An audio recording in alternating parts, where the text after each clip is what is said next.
Have you guys been watching Peacemaker on HBO Max?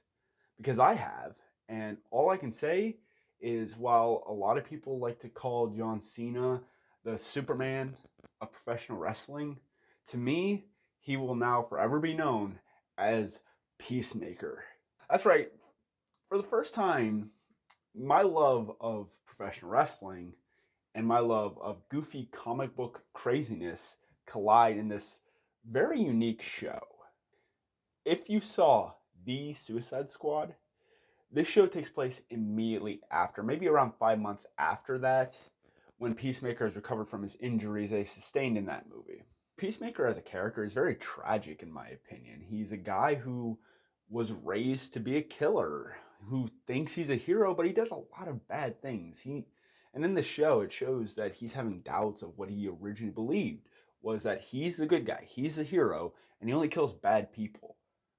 But you can see over the course of these first 4 episodes that he's starting to think that maybe he's not that good of a guy. Maybe he's actually not the hero. I just gotta say, I feel bad for Peacemaker as a character. He doesn't seem to have a lot of friends. His father's a racist dick. And you feel bad for the guy, which is saying something really, really good about John Cena's performance as the character, because this character could easily be so hated or so like, oh, he's such a pain in the ass. But Cena plays him very, very relatable, very likable, very funny. And speaking about John Cena being funny, he's not the only one in the show that had me cracking up a couple of times. And for sure, the jokes definitely hit more than they miss. But James Gunn has this very, very unique way of not only can he make something super, super funny, like the craziness of comic books. Like they even mentioned Batmite in this. And they mentioned how nuts all this seems. But then there's moments where it slows down. And they have this really good soundtrack.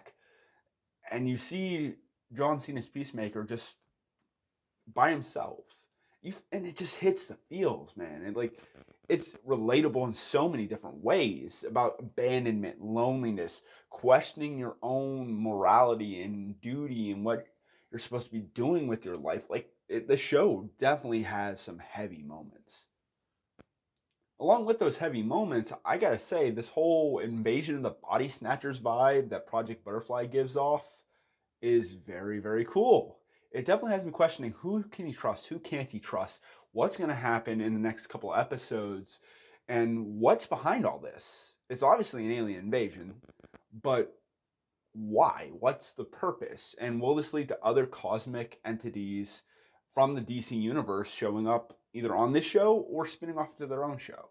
Now, despite the main thing right now being the alien invasion plot and the body snatching thing, I do think it's going to boil down to more of a personal resolution between Peacemaker and his father. Peacemaker, a guy who was corrupted from a very young age, who is now second guessing his morality and wanting to do good. He wants to be the good guy. You can see that.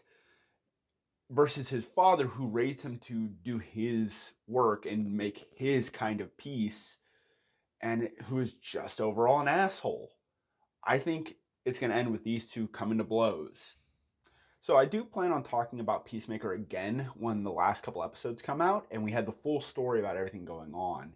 And I do hope that this show gets a season 2 because so far it's been a hit out of the park. It's been a slam dunk for sure. It's been fun, entertaining, hilarious, serious, and I hope it continues. But for now, just these first 4 episodes, I'd give them a thumbs up. A high recommendation from me. So that's my thoughts on Peacemaker, the first 4 episodes. I'm Harley Morris for Wrestling and Randomness. Like, share, and comment below, and I'll see everyone in the next video.